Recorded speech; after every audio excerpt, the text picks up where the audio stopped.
rocked up with Yeah, his super impressive microphone, and here's me with this £30 thing from Amazon. So it's doing the job. It's doing the job. Cool. Chris Burgess, thank you for giving up your time to do this, man. I'm excited to speak to you. I've got lots of good questions for you, I think. And obviously, we're from the same industry. I've been personal trainer for a long time. So super interested. I know you've done some great work. And Lift the Bar is a company I've just kept my eye on for years. And you guys seem to be doing great. One thing that stands out with Lift the Bar, it's like ethically, it sounds great. Like, you can tell you're a company that has the best interest of the people you work with. I don't know how you convey that bit in your message, but you do it so well. So congratulations for that. I was doing a bit of reading, Chris, on Lift the Bar and finding out a little bit about you, doing a bit of study on this. And it made me smile because, like many businesses start in this way, it was literally you personal training, right? And some guy came over who was a personal trainer and asked if he could shadow you and learn some stuff off you. And that's how it started, right? Yeah, very much so. So I started off as a trainer, and I still am to this day. And I'm really pleased that the message comes across. Thank you for looking into that. And the message that comes across is that we care about trainers. I signed off on somebody else running our social channels a long while ago now, Stuart, who is I don't even know what his job title is. Like, basically, he's front of house now. He's front of house. He was what I used to be a long while back. And the fact he's carried that message on and taken it to heart means that culturally inside the business, we got things maybe a bit right. And that's as much on him as what it is on me and the rest of the team. But for me, I was a trainer and got fully booked. And we had a personal training school at the University of Bath. I wasn't a part of delivering that course, but one of the graduates from that course was recommended to come my way because I was someone who'd been through the course before and had grown a pretty decent business at the university. And he just said, look, I'm fresh out of school. I'm where you were a couple of years back. Can you help me? And I'm like, cool. And from there, bit by bit, he started taking on board what I was saying. Started taking warm-ups in my sessions for me, and I'd give him critique and feedback, and my clients were fine with this. Then he would take the first part of the session, I'd give him critique and feedback on that. And then eventually we got to a stage whereby I was getting so many clients coming through that I passed off new leads onto him, and we did like a revenue share thing. And even to this day, he's the head trainer at my personal training studio. So we're going back now. I've been working with Johnny now for about 10 years. I wouldn't know the date off the top of my head, but a gut feel would say it's somewhere definitely 10 years because we've had the gym for 7 years this year, which means that he was doing this. Yeah, it's easily 11 years we've been working together, and long may that continue. It's really interesting that you still teach, because most personal trainers go through the growth. They get fully booked, and then they discover other ways to make money, and eventually, they're either running or at least their ambition is to get out of the game for many reasons, from unsociable hours to they can make more money elsewhere.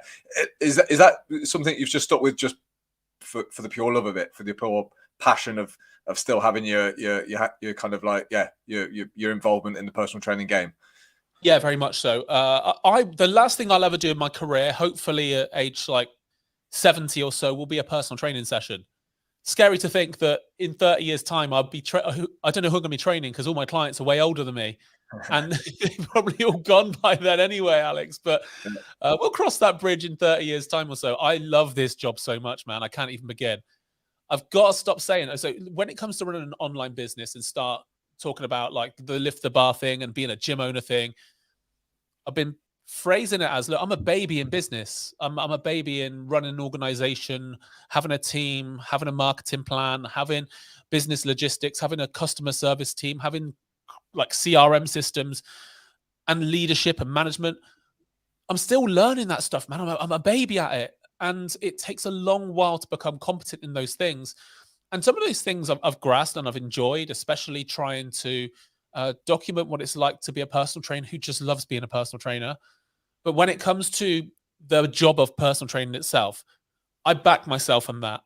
So when it comes to me feeling competent in myself and confident in my daily life, knowing that I do 15 hours of work that I know I'm brilliant at, it gives me a platform to do the other stuff, like do a podcast, like put out social media content, like create a marketing plan, like have meetings with my gym staff, like have like coaching conversations with whether it's Lift the Bar members or gym members.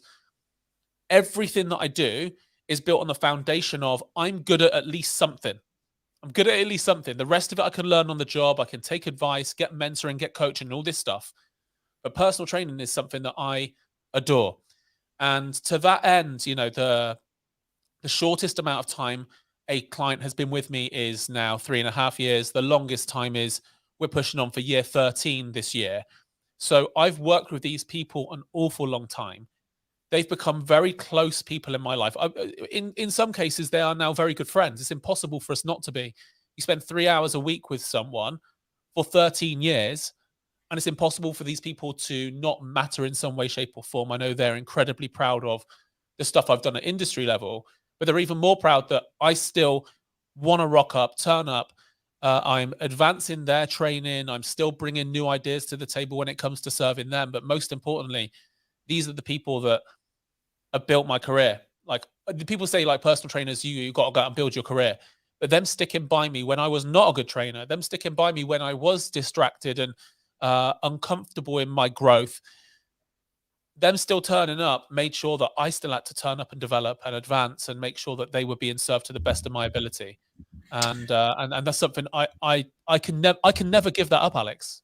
Yeah, no, I mean, it's really refreshing to hear, and I think it obviously keeps you relatable with the personal trainers that you're working with as well, because you're still in the game. Yeah. So, but what's really kind of stands out to me, because a lot of guys listening to this podcast won't be in the personal training game or the fitness game. Yeah, they listen to this podcast for various reasons, trying to improve their life, their health, their fitness. But how much of this is down to, especially success in, I guess, in any area of life, but let's kind of apply it to the field of personal training, like personality and energy. So, as you've already kind of, flagged up, like in our early days as personal trainer as well, I knew absolutely nothing. I look back and I'd be mortified if I could watch some of the sessions I was delivering. But one thing that you didn't have to teach me was like I cared, like passion was there. Like I didn't have to be taught how to be passionate. So how much of what you do at Lift the Bar is teaching trainers to have energy and passion? And I guess ultimately the bigger question is that something you can teach somebody? Can somebody who's listening to this who doesn't quite have the energy and the passion in life, can that be a skill that's learned? Yeah, it can. I genuinely think it can. The way in which that enthusiasm expresses itself might not be as extroverted and as needy and touchy-feely as I put things across. I'm a very needy man. I'm a very touchy-feely man when it comes to how I present myself inside my business and on session level. For some people, care and passion looks a lot quieter. It looks like more meaningful words less frequently. And the people that attach themselves to a trainer like that know that rather than getting positive reinforcement of behavior and feedback on a 2 or 3 times a session level, that might be too much for some people. That genuinely might be. They might appreciate the fact that their trainer gives them some form of solid acknowledgement in a really long, meaningful way once every 2 to 3 months.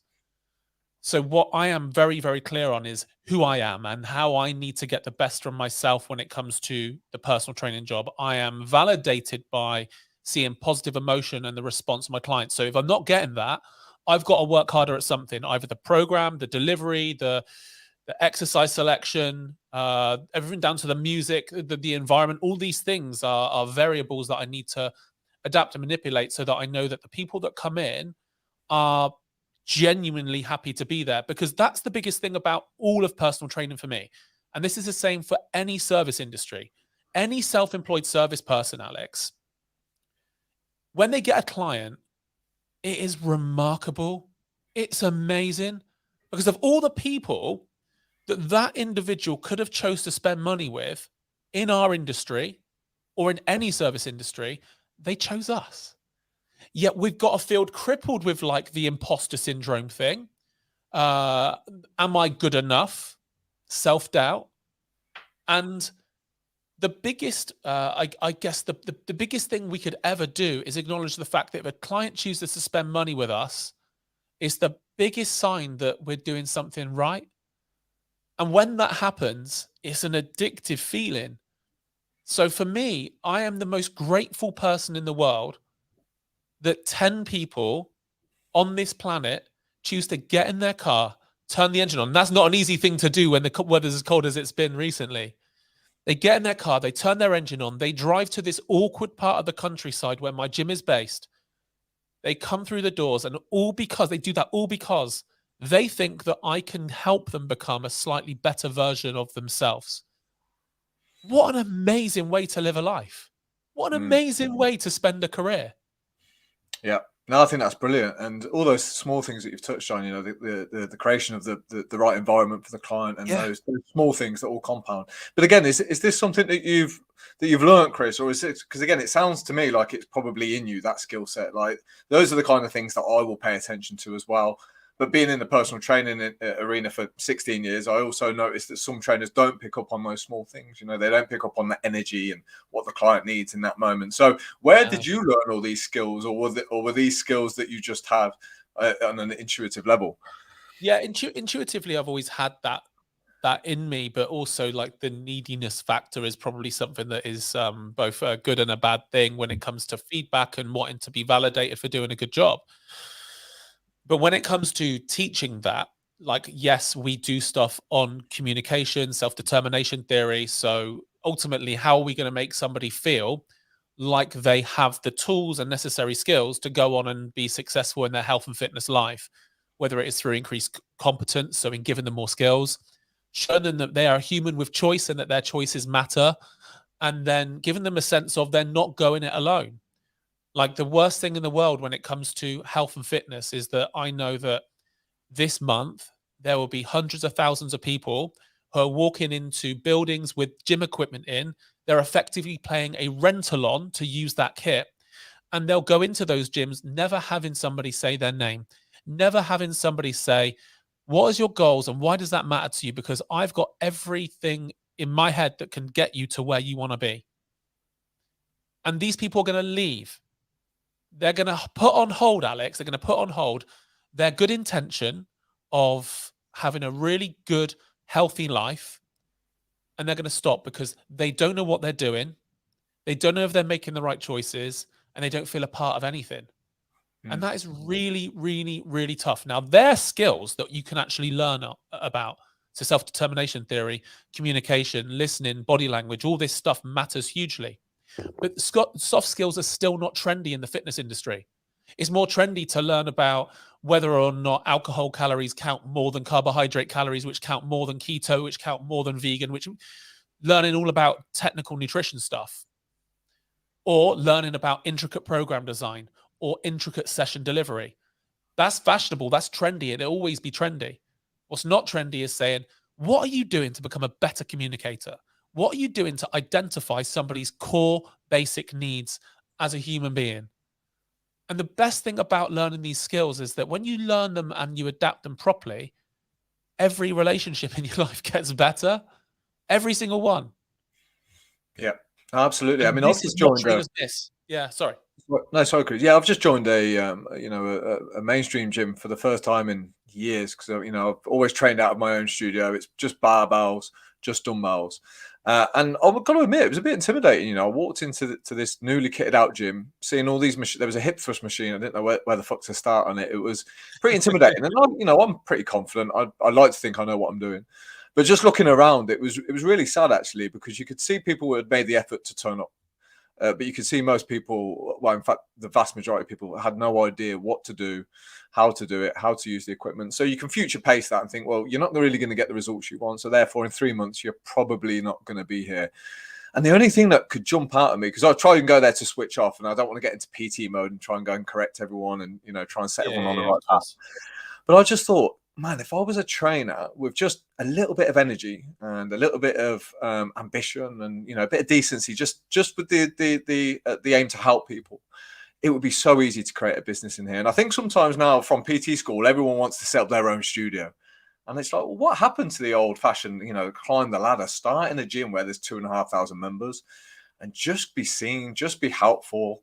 And yeah, it was a bit disappointing, actually, I've got to admit. And I don't know, I can't say all gyms are going to be like that, but to see the effort going in and the clear lack of instruction for people, it was a bit sad. It was a bit worrying. And it's so good that, I guess, Lift the Bar is helping personal trainers to go into environments like that, I assume, and to start just doing the decent thing and helping people. Yeah, that's what we try and put across. The reality is, though, when you went into that gym and you had that observation, when you consider that everybody in that microcosm of time, that tiny little moment in time, is trying their best. Sure. And everyone's best has so many levels more to go. There's no trainers on site. Somebody is, the thing that annoys me about a lot of commercial gyms is that there would have been personal trainers in the staff room creating content for Instagram at the moment that these people are about to walk out and quit their gym membership and never return to a gym again. Like, that is crazy stuff for me. So I'm there as a voice of reason, and that's something that our members in LTB generally tend to appreciate. The ones that actually know about me anyway, they've got it seems to have gone crazy this year. So I'm trying to reintroduce myself to a load of people. Yeah. How many personal trainers are you working with now? How many trainers? Oh wow! So as of this like moment in time, it's just over 1,300.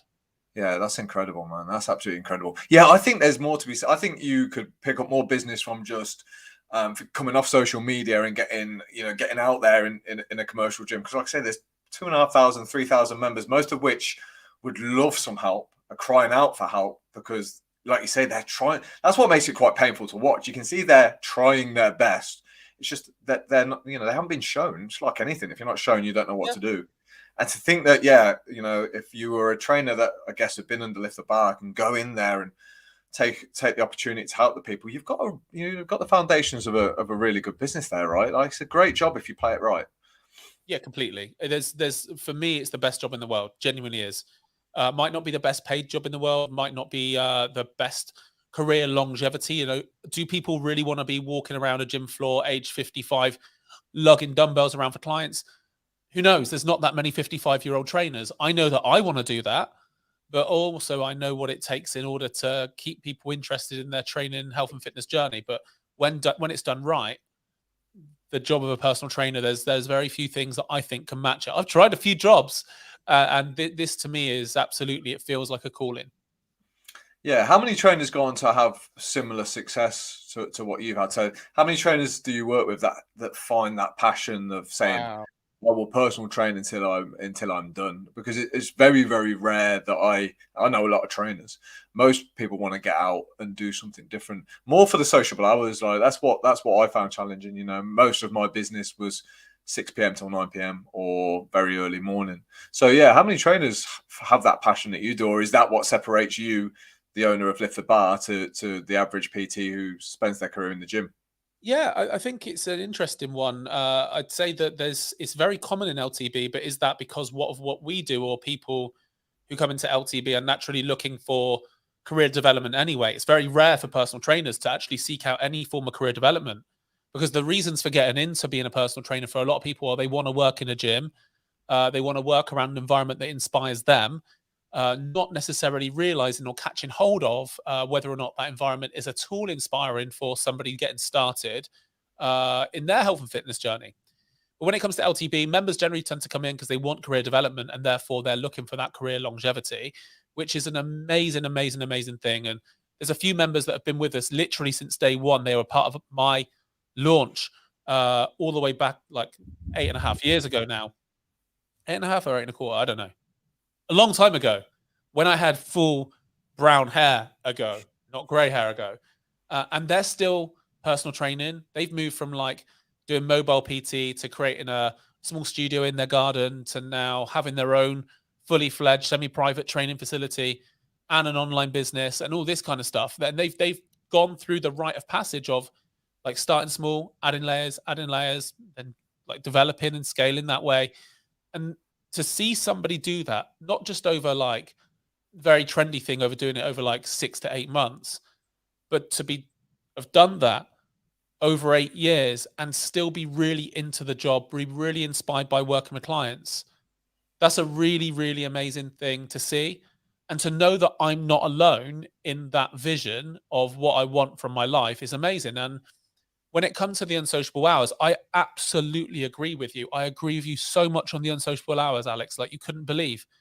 But I love the unsociable hours. I love them. I love getting up at like 5:30 to get to the gym ready for 6. I love de-icing my car. I love working the 6 o'clock session. I love working the 7 o'clock session.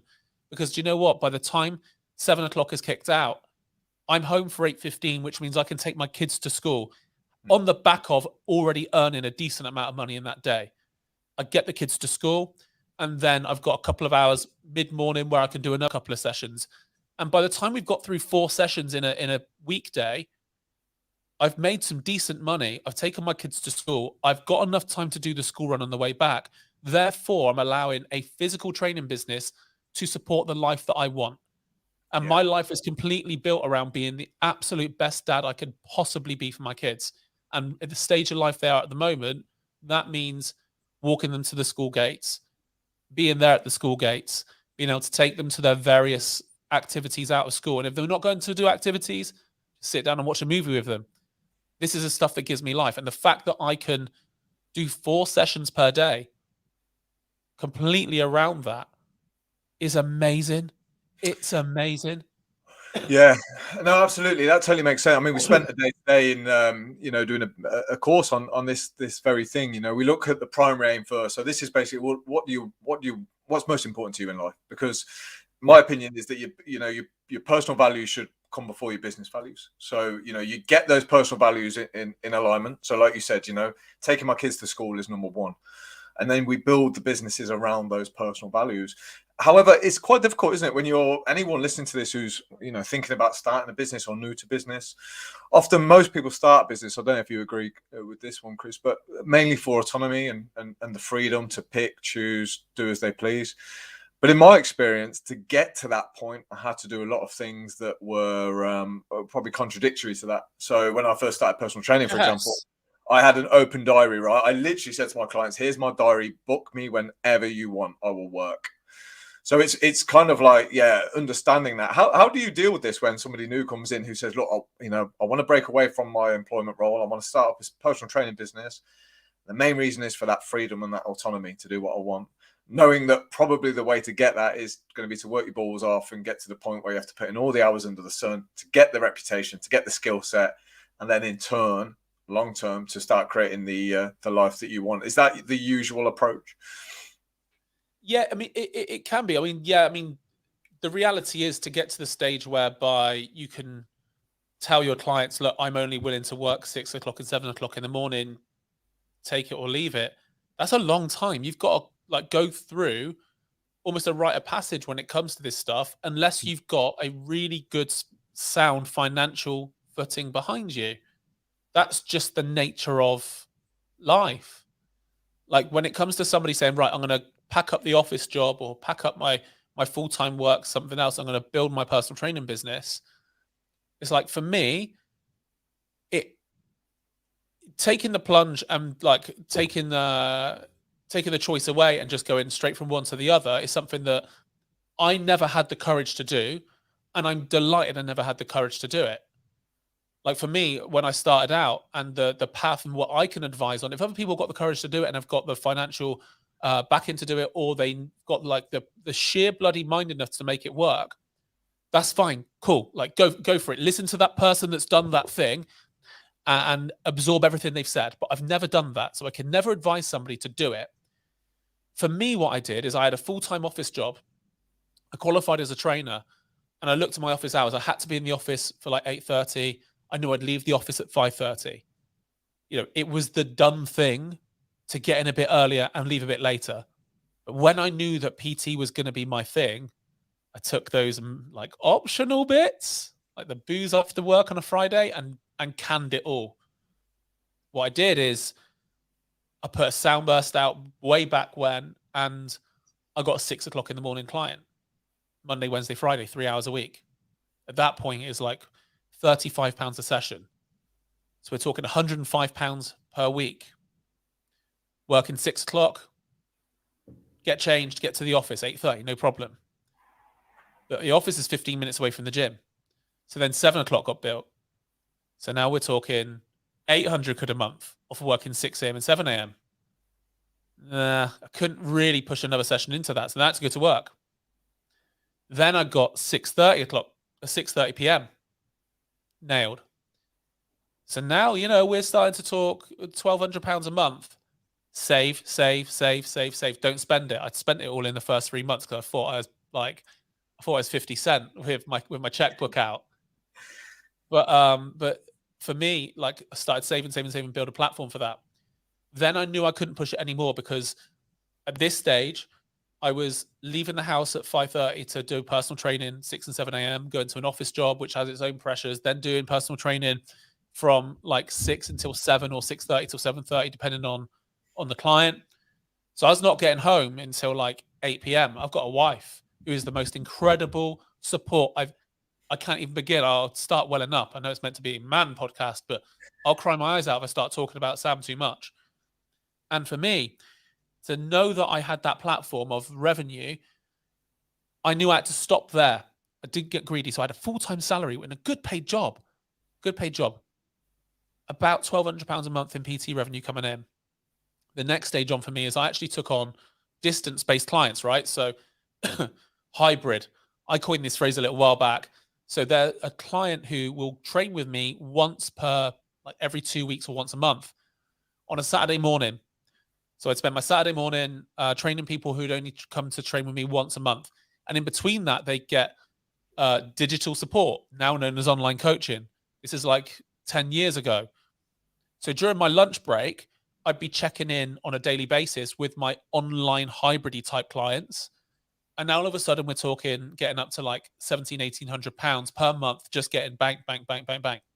Then I had the courage from there, the financial platform, the guaranteed revenue client base, to take the plunge into a personal training career that has since gone on and become as rewarding as it was. But let's not get things twisted. For my first 5 years of being a personal trainer, I was leaving the house at 5 a.m. I was not getting home until 7:30 in the evening. And I had a wife who barely saw me. And when I was there, do you think I was present? Of course I wasn't. I was thinking about client stuff, PT stuff. I was thinking about my boss at my office job saying, you don't seem as committed as what you used to be. What's going on? and as such, that was a torrid 5 years. Did I have to push as hard as I did in trying to build the PT business and keep my office job? Well, for the financial security of, we wanted to get a mortgage, we wanted to get a house, we just got married. Yes, I did. But if I could go back and relive that time, I would change a few things. Definitely change a few things. Namely, not doing the evening session. So you finish work in the evening, go home. But the flip side to that is the people that did those evening sessions are still with me to this day. So it's like I say, sometimes you've got to grind out the hard yards. Yeah, I think all the time. I mean, I love that story. I think it's great. And you use the words rite of passage, and I love those words. I think that's a great phrase. And I think that goes missing. I think, for various reasons, I think we are sold a dream sometimes that we can just have the freedom that we want and the financial freedom that we want, but people forget to mention that all the things that you've just spoken about.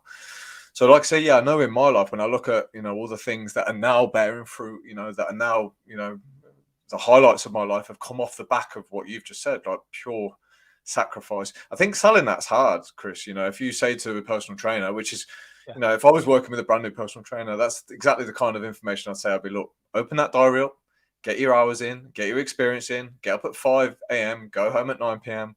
I don't know how many people would buy into that now, because I think there's systems out there that sell a much smoother way of doing things. And I don't know whether, again, tell me through Lift the Bar, whether, are there alternatives to that hard route, or, have I missed a trick in the last few years in the personal training world? Hard, man.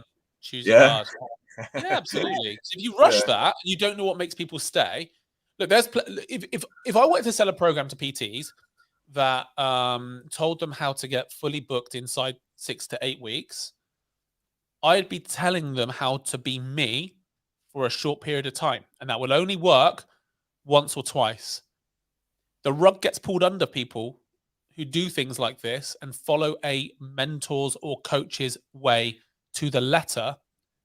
It all starts falling down when you're attracting a bunch of clients who you are not destined to help in the long run. So when it comes to people who do this, yes, we can make loads of sales early. You can quit your job, and for an entire year, you can make good money following a marketing system that somebody else laid out. But when that stops, what are you left with? I have seen the graveyard of good intended PTs' careers who have followed somebody else's system in order to get fully booked quickly and make bank 1 year and have gone and crashed out of the industry the next is enormous, and nobody talks about it. Nobody talks about it.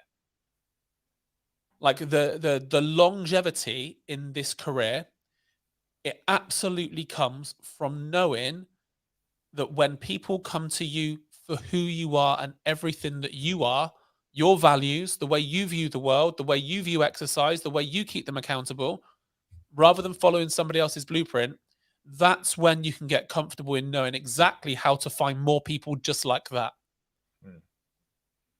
So I know if I put out a program that said, told personal trainers, look, tell somebody in 8 weeks they're going to lose this amount of weight, they're going to get this level of service, we're a fun, engaging, out there environment. I know if 100 trainers followed everything that I said to the letter, probably good, like 50-60% of them will be fully booked inside 6 weeks and would be fully out of the industry in 18 months. You have to find your voice. You have to find who you are. You have to find why people stay with you. You know, I back myself in any commercial gym in this country. I back myself to go in and get fully booked very, very, very quickly. Does that mean I'm better than any other trainer in that building? No. I just can find and seek out straight away the people who I know I connect with and ignore everyone else. To get fully booked, don't forget, to get fully booked as a personal trainer, the reality is you're probably looking at somewhere between 30 to 40 hours of client work per week. That means, in real terms, people training once or twice a week, I need to find somewhere between like 12 to 18 human beings in total that don't mind hanging out with me that much, as long as I can make them better. Sure. But that confidence and self-belief that you've got there, Chris, that's also come off the back of hard work as well, hasn't it? We spoke about this today. Yeah, that self-belief is there because you've gone through the test of time. You've proved that you can get yourself clients. You've proved that you can deliver results. And because of that, you've now got the belief that you can go into any gym and, like you say, get busy pretty damn quickly. Well, I've also followed the other way. From experience, I've also followed the other way. Like, I've been fully booked and then like read an advert online that promised I could get like 1 billion online clients in like this amount of time and go to like 6 and 7 figures. I've followed that stuff. And like, again, the upfront hit is great. I feel like, oh my God, I'm going to be like, this is great. And then when people start leaving because you're not what they expected, and also they're not what you expected. Sure. Yeah. That's where like the negative spiral starts to gain momentum. Sorry.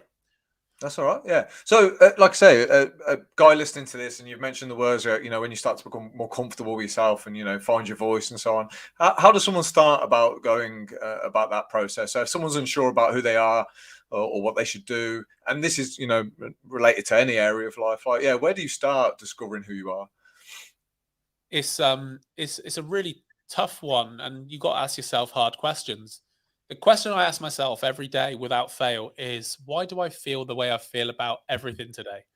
Sometimes that takes me 30 seconds to answer. It's like, I feel good. Why do you feel good? Well, I feel good because I don't know, I'm happy. That's fine. Like, but sometimes, like, you ask yourself that question, why do I feel the way I feel about everything today? Right, okay, so I feel irritated. Everyone's pissing me off. Everyone is pissing me off. Why can't people just do the things I ask them to do? Why can't people do the thing I ask them to do? You start digging down on, right, okay, so where am I the problem in this?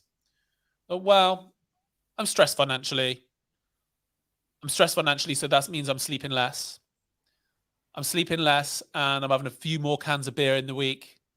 I'm also not eating quite right. My motivation to exercise has fallen through the floor. And simply by asking that question, I found out so much about myself. I found out so many places and digging down where I am wrong about stuff. Where I'm wrong about relationships that I needed to just put an end to. And who I've been ignoring. You know, I've got my 2 closest mates in the entire world. Like, I went through a period of maybe, I don't know, 5 years, and like we'd see each other maybe once a year at most, a few text messages here and there. I missed so much in their lives because I wore my busyness and my stresses and my irritability as a badge of honor. Like, I'll text them in a bit, I'm just so busy. I'll text them in a bit, I'm just so busy. And I was making good money. Lift the Bar was starting to grow, man. It was good. I looked at myself and thought, I'm not happy. I'm not happy. It's like, why am I not happy? I ask yourself the big questions. So in terms of how your listeners and how like your guys, whoever it is going to listen to this, gets more comfortable with who they are, ask yourself that question every single day. And don't bottle out of giving the answers. You don't have to say the answers out loud. Nobody else is knowing you're asking the questions. You start asking yourself these questions, you'll find out. It's like, I'm feeling tired. Okay, why am I feeling tired? Why am I feeling like low energy? Why am I feeling anxious? What am I holding inside that's making me feel nervous, anxious? Is adrenaline so high? Why am I feeling adrenaline? What can I do to handle these things? And you can call it self-motivation, self-coaching. I just call it an opportunity to find out more about myself and the person I am in this moment in time. And if I do it once a month, it's pointless. Do it once a week, it's also pointless, because you're asking yourself in a moment in time. And we always ask ourselves the questions, the tough questions, when we're feeling our best. Ask yourself the questions when you're feeling at your lowest, and watch how life changes. Yeah, no, I think that's great stuff, man. And this is how we prompt the guys inside the Better Man to start their day each day. It's Amazing. yeah, it's I learned a lot in my 20s of how to do things incorrectly. So, like you say, you get busy, you build the business, and then all of a sudden you wake up one day and you realize you're neglecting the actual things that you started the business for. So you want the freedom to do what? Usually to spend more time with the people you love and to go and have adventures and new experiences. Like you say before, you quickly lose sight of that and you just end up becoming busy. So one of the questions we always ask, and it's really, really important, and it's such a simple question, it's just, what do you value most in life? Like, and who do you value most in life? And I find that a lot of guys, they start to feel the depression and they start to feel low when they're not living in alignment with those values. It's going to sound cliche as anything. My wife, my mum, my 2 kids, my sisters, my 2 best mates, and everybody that really, if I could throw a net over the people who mean the most and make me who I am the most, these are people that have been around decades. And that's not to say that I don't value people that have come into my life during my journey, which is important. But these are the people who really, really made me the person that I am, and all of my good side, all of my bad side, the way I handle stuff. It's going to come down largely. Look, I'm obsessed not just with being a good parent myself. I want to just make my mum proud. I want to be the best son I can possibly be. I want to be the best brother I can possibly be. I definitely want to be the best dad I can possibly be. And when I take those family values, and I've only just realized this in the last year, like, the thing that brings me most joy is the clients that I get on best with when it comes to work. They all are like that too. They're such good family people. And I've realized through just asking myself probing questions, like, all I want in life is to create better families. My mechanism to do that is personal training, or helping personal trainers become better personal trainers. So hopefully they make better families too. But when it comes to the people who make me who I am, it's really, really, really straightforward. My mum and my wife are the 2 biggest ones by such a massive distance. I've got influences in work life, certainly. There are people that I look up to in industry life, like very, very much. But we're talking like 1 or 2% per person. Like, I get everything that I need. I know if I'm living a good life.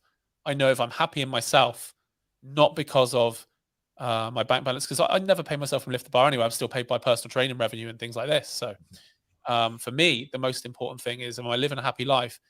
I can see my wife's got a smile on her face.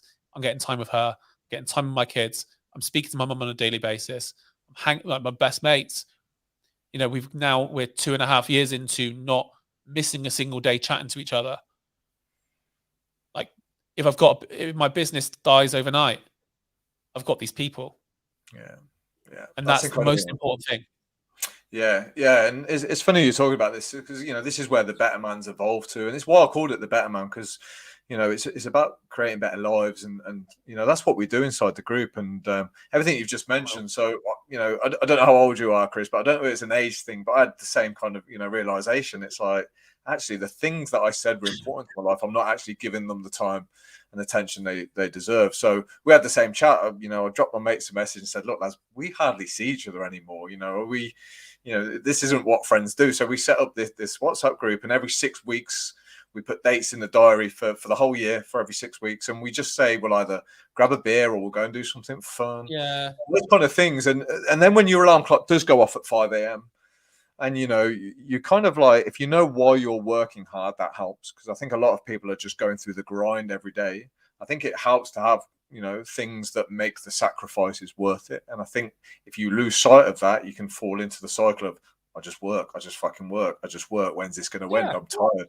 Yeah, and there's no reward at the end of it. No, exactly. For me, having the daily contact with the lads, the thing I'm more comfortable in now is that, look, many better business owners than me are going to see their businesses die, and they're going to put all of their self-worth on an inanimate object, their business dying.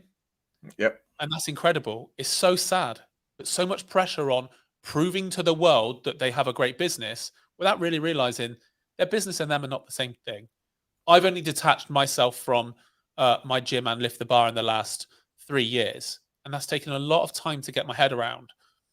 But for me, these people, if my business dies overnight, they'll still be there, like the same banter in the WhatsApp groups. They're not going to show pity on me. I'd hate that. My wife's still going to be proud of me because she knows that I'm still helping to be a good dad and good husband. Every Sunday, I'm still there, finishing my early sessions and finishing my work. And straight upstairs to put, you know, nice shirt on, nice jeans, shower, shave, look good, look like the kind of guy that would have caught my wife's eye 21 years ago. You know, it's the little details. So when it comes to me living the kind of life I want to live, like, it's a bigger thing. I make more choices on what I'm going to wear on a Sunday to be flirtatious and catch Mrs. B's eye than pretty much anything I do in the entire week. Yeah. I put more emphasis on that than I do on my business these days. No, I understand. The business dies, like, that's one thing. If Mrs. B is not there, then that is, oh my God, that's just not happening. We had this exact conversation today. You know, we were trying to, you know, some of the guys were struggling to articulate what was really important to them. And one of the ways I view it is, like you said, if everything gets ripped away from me, what am I really going to do in life? Well, do you know what? If the better man collapses tomorrow, I'll get over it. I'll lick my wounds and I'll wake up and I'll start rebuilding another business. If my family and my friends get ripped away from me tomorrow, it's a very different fucking outcome. That's disastrous. Yeah, exactly right. So that tells you what's important when you look at it from that point of view and what you value most. And I think, yeah, the key, like you say, with asking good questions as well, is can you create the business that allows you to live what we would call your primary aim or your or the life that you want to live. And I think that's what personal training eventually allowed me to do. Allowed me to pick and choose my own hours, to help other people create better lives, which is ultimately fulfilling, to meet new people, new experiences. And I think, yeah, if you can get those two things in alignment, yes, my business is not my life, but it allows me to live the life that I want to lead, then I think you're onto a winner at that point. But that's not always easy to discover. How much of this is luck, Chris? I don't know. I feel quite lucky that I've stumbled upon what I do because it's an amazing job. And I know some people roller coaster, right? Sorry, Chris. In order to get to that, like, you have to go through the roller coaster. The roller coaster never stops. In business, there are highs, there are lows. The roller coaster will always roller coaster. It's the same track, it's the same highs, it's the same lows. We just get more desensitized to their highs and lows, and that's why we can reflect on things. But something that's important, I think, to mention as well is that if you don't have your own business and you're working for someone else and you are taking work pressures and work stresses home, you've still got to ask yourself these questions. So a lot of what we've mentioned tonight is about, like, effectively a self-employed life, like whether it's personal training or something else. But when it comes to people who are in jobs at the moment, let's, for argument's sake, say you are letting a work relationship annoy you so much, you're going home and being less than the dad you want to be and less than the husband you want to be or less than the partner you want to be. by asking yourself these questions, you can start to address the impact on how you can deal with the work relationship so that it's no longer a thing. You either like shelve it, concede, because ultimately, like when it comes to battles in the workplace, I mean, I've had battles in the workplace, even in the organizations I've got. You've got to have them sometimes. Sometimes it's just easy to just say, okay, I lose. I'm happy to lose. It's fine. Because I'm not willing to give this the headspace or the mental energy in order for me to do what you're asking me to do. I concede. It's no big deal. And on we get. Like, that is so, so, so important. Too many people who are climbing corporate life let their work consume their entire being. Their entire existence is attached to their job description, not the things that matter most. And that's not just a self-employed thing. It's plenty of people climbing corporate life doing that exact thing, making that exact mistake. But I think this is why people don't ask tough questions, Chris, because if you ask tough questions, usually the answers are going to be difficult to, simple. Absolutely. Absolutely. If you discover your values and you put it all out on paper and you break the momentum and you say, right, I'm going to get out of this busy world just for a day and I'm going to have a look at what the fuck I'm doing with my life. Oh shit, this job is taking me down a path I don't want to do. The problem is then you've got to do something about it. And this is where I put a lot of emphasis on like things like courage and integrity and decency and things we mention in the Better Man. Because when I'm trying to, sell a 90-day program, Chris, I can sell accountability and you get a fitness plan and it's boring as fuck. And people have heard it all the time. But well, what I sell yourselves, mate. Your fitness plans are boring as fuck. Well, do you know what? But what I offer is really like we speak a lot about hope and decency and reowning like self-respect and taking control of your life and doing something exciting. And I think career is a little bit similar. It's just like I say, when you throw out those difficult questions, people get to that thing of like, fuck. Well, it doesn't work on a daily, unless you do it daily, it doesn't work. Because otherwise you're only asking your questions when you are at your worst or at your best. And that is the easiest times to do it. What we do is we ask that question, or my question, that's mine. You might want to ask a spin-off question. Ask it when you're normal, because you'll start picking up on the things that are going to become big things. You put out little fires before they can become big fires. A prime example of this in day-to-day life is people hassling you for stuff, chasing you up on stuff. And then you feel pressured and you don't want to, you leave their messages on red. Or even worse, you put your phone onto airplane mode so that you can read the message without telling them you've read the message. Little life hack. But if you're finding yourself doing that, ask yourself the question, like, why am I feeling? Okay, I'm feeling hassled. Why am I feeling hassled? Well, because this person keeps on asking me for this thing. Then what you can do is you can decide on whether or not you want to reply to them, or whether or not you're happy just to let it roll over. But at least then you're in control of it. You're in control of how you're going to respond. And it's that controlled response that allows us to break free of all of these little micro worries, because they take a lot of mental energy and they take a lot of emotional energy too.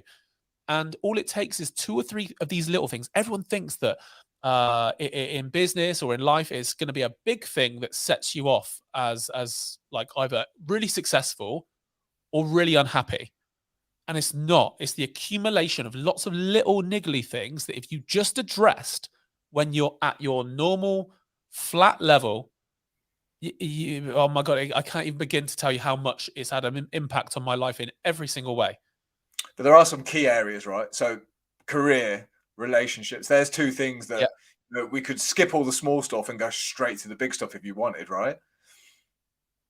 Yeah, completely. You can go straight to those things. But sometimes people think about relationships as the direct person in their household. Sometimes for me, the biggest relationship I was failing on at my absolute worst was with my 2 best mates. That was in the back of my head every day. There's no hiding from it. In the back of my head, I've not spoken to these 2 lads properly in ages, and it was breaking me apart. But then it gets an awkward silence, and then you ask a question, you find out, well, actually, one of my mates now has a kid that he was going to tell me about, but thought I was too busy to respond to. This is where a little thing over 4 years become an extraordinary thing. If I'd have gone back and had the skills I had now, back then, it's like, okay, messaging's been a bit rubbish. I need to deal with this. If I just ask myself, why am I feeling the way I'm feeling? Well, I'm feeling a bit distant from the 2 lads. And why is that? Well, because I'm busy. It's like, well, okay, but is there anything more important than your friends and family who are going to be there if the business fails? Like, no.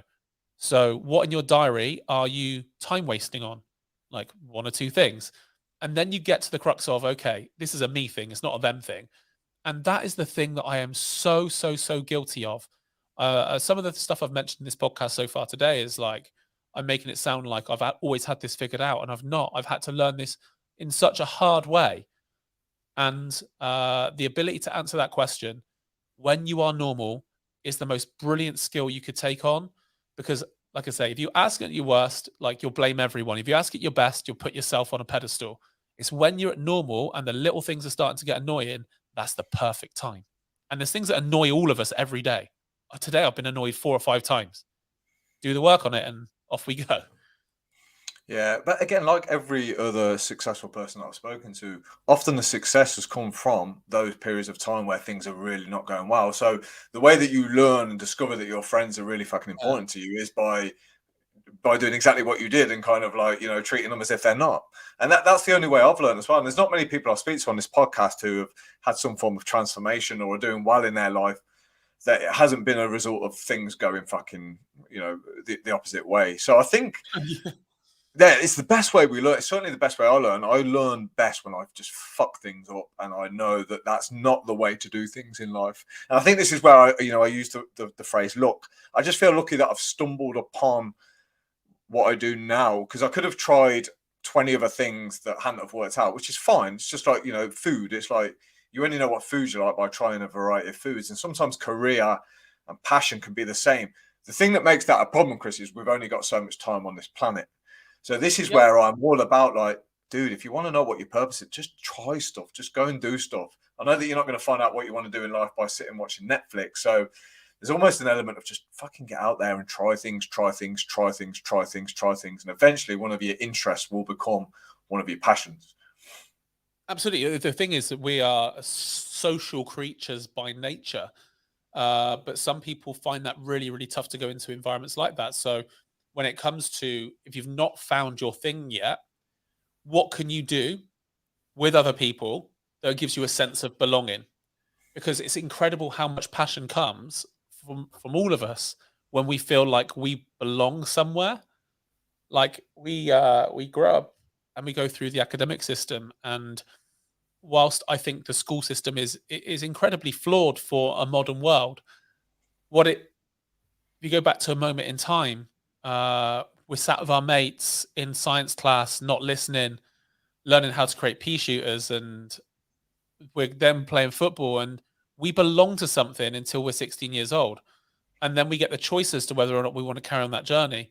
By the time we get to 22, 23, and maybe university, I go to university, but I carried on playing football to an okay-ish level, you still have that sense of togetherness, that sense of belonging. And then when all of that starts, life gets in the way and your team changes, and no longer are we put into these social situations that we put ourselves in willingly.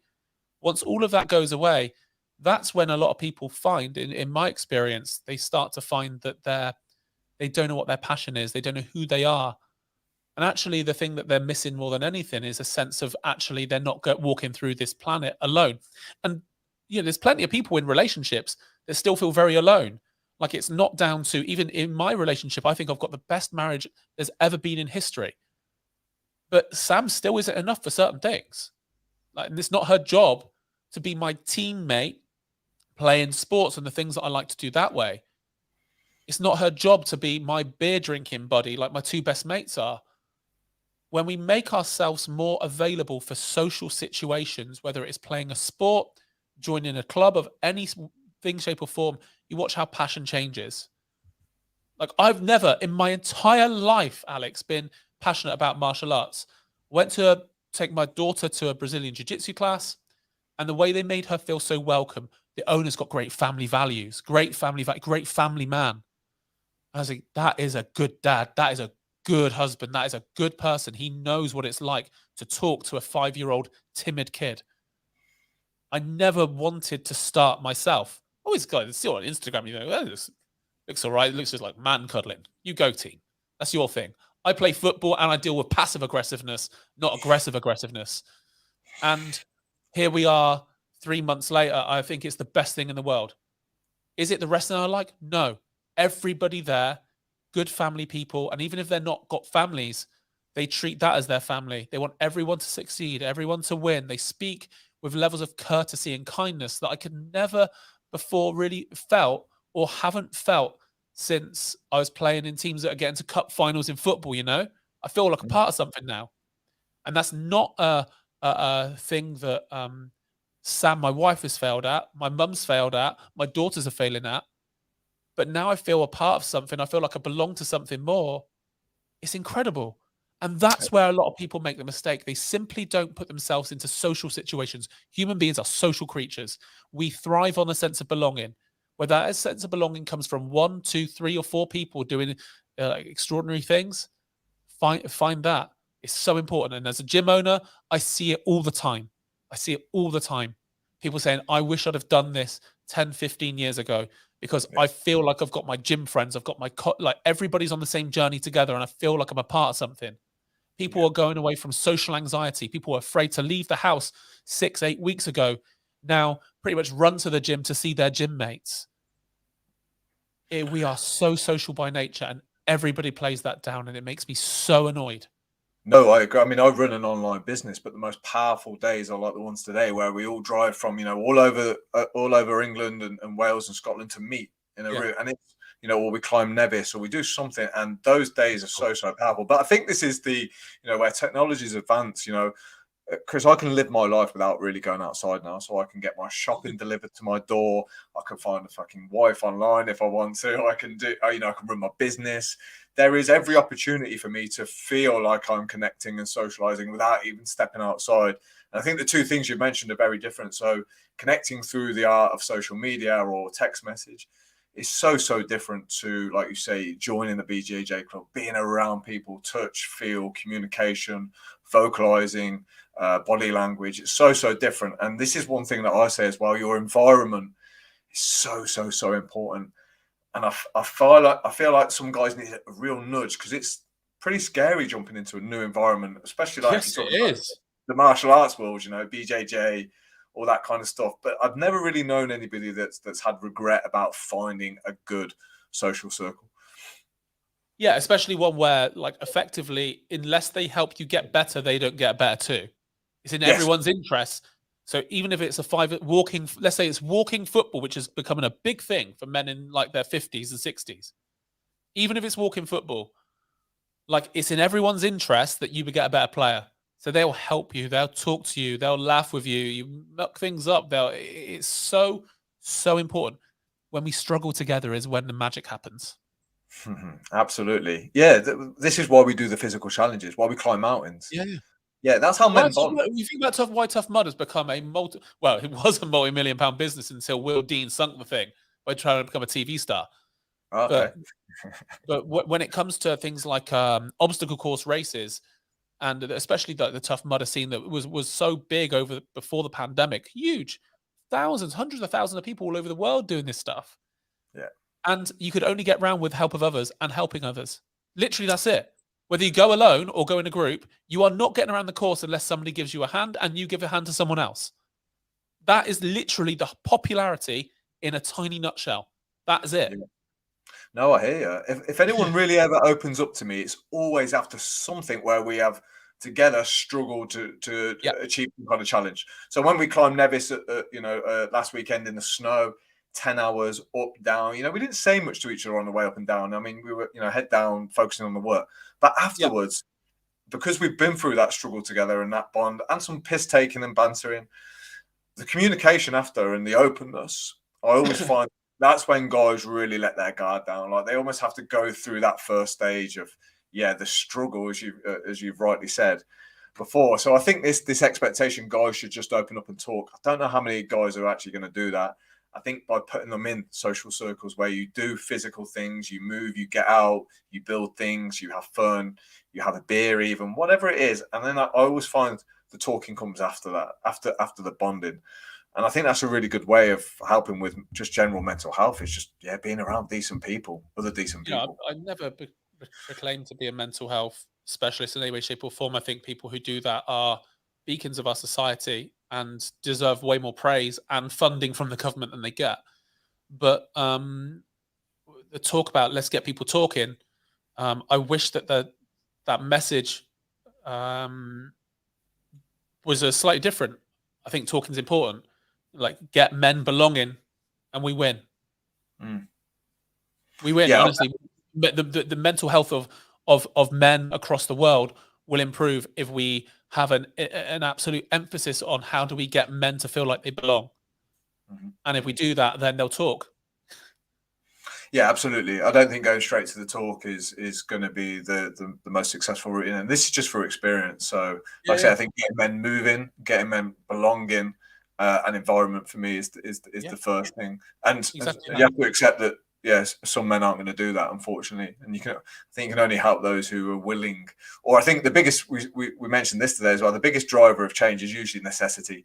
So people will change when they feel like they need to change. And that's probably why yourself and I have made changes in our life and our business, because we got to that point where it's like, it's necessary that I change now, because I'm not seeing my mates, I'm not seeing my partner, I'm not spending enough time with my kids. So now that Lift the Bar is thriving and it's great, do you build everything now around your personal values, i.e. I have to take my kids to school and I have to sorry for Lift the Bar. Yeah, completely. Yeah, my team in LTB know that I am full-time dad, part-time business owner. Yeah, that's not. It's not even. It's way beyond non-negotiable. Yeah, because there's going to come a time in the not too distant future whereby my kids aren't going to want me to take them to school, and it's going to break my heart in every way, shape, and form. So while they want me to be there, I'm being there, and I set myself a very clear target. So we got 10 opportunities per week. So Monday to Friday mornings, Monday to Friday afternoons, 10 opportunities to be at the school gates. I've got to hit 5 out of 10. Otherwise, the week is an abject failure. Look, we could add 50 grand onto the bottom line and Lift the Bar in a week, and if I've not done 5 out of 10, it doesn't matter. My kids don't need me to have more money. My kids need me to be at the gates. And they know that. So that my team, and I say my team, it makes it sound like I'm their boss. I'm not their boss. I'm their colleague. My colleagues account for the fact that I have these constraints in my life that I am completely unwilling to move. And the business works because of it. And I force those constraints and those questions onto the other members, especially the ones that have children as well. Yeah, I think that's really important as a business owner as well, to let your staff or colleagues know that that's how it is. That's the rule. So I have Thursday now dedicated to time with my parents, and my guys just know that now. I've made it really clear. I'm like, look, guys, Thursday, like, I'm out. I'm taking my mum and dad for coffee or lunch, and they just become accustomed to that now. It's the new normal. I think where a lot of business owners get it wrong, they try and do these things, like have time with their kids, but they're like, oh, fucking hell, I wish so-and-so would leave me alone. But, oh my God, this, you know what I mean? They never really make it clear or set the boundaries. What you've clearly got, Chris, is like some real good, precise, personal values. My kids are important. This is what I'm doing, and nothing is going to get in the way of that.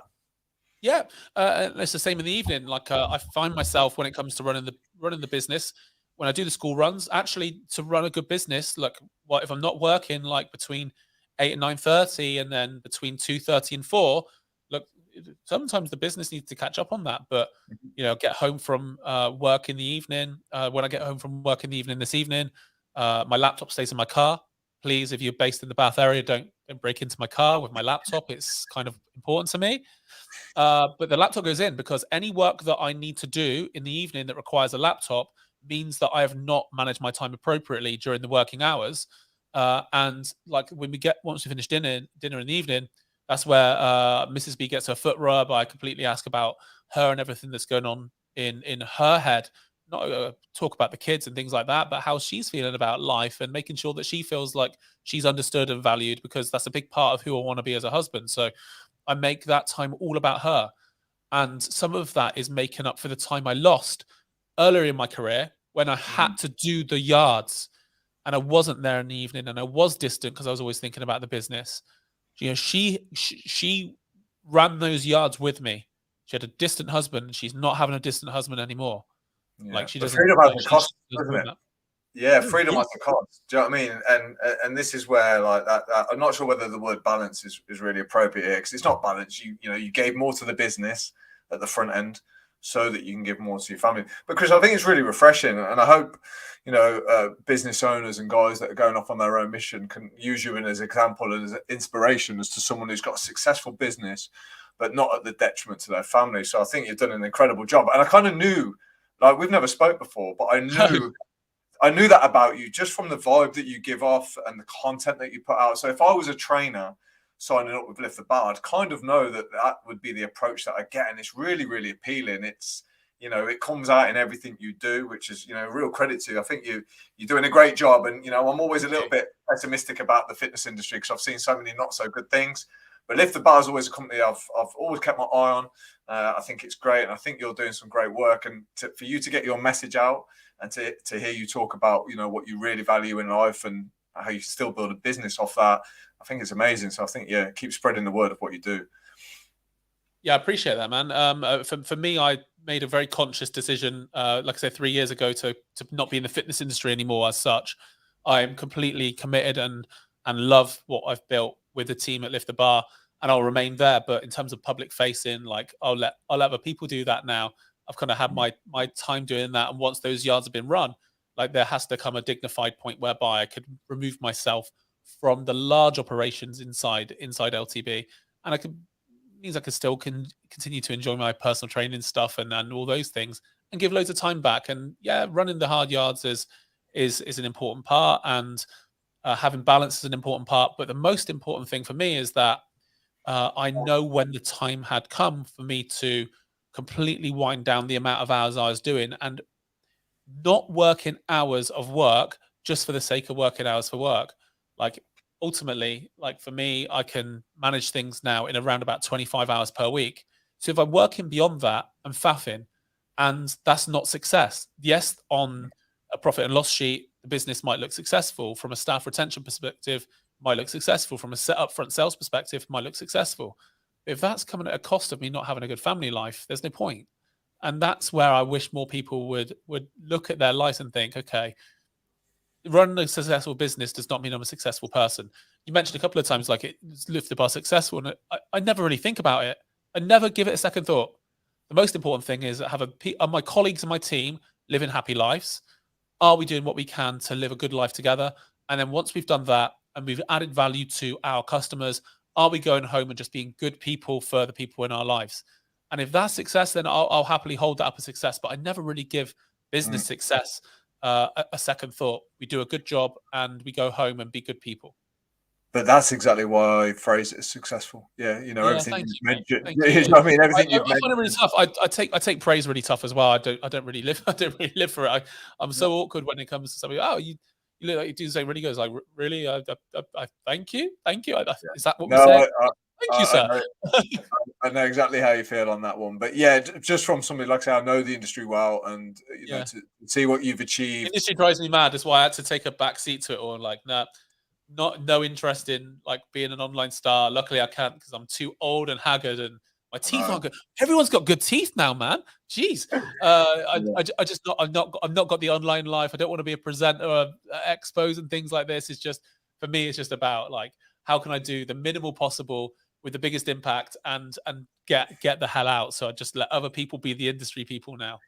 No, I think we're very much on the same page. So I thought that might be the case. Chris, thanks so much for giving up your time. Yeah, you're welcome. You're welcome, man.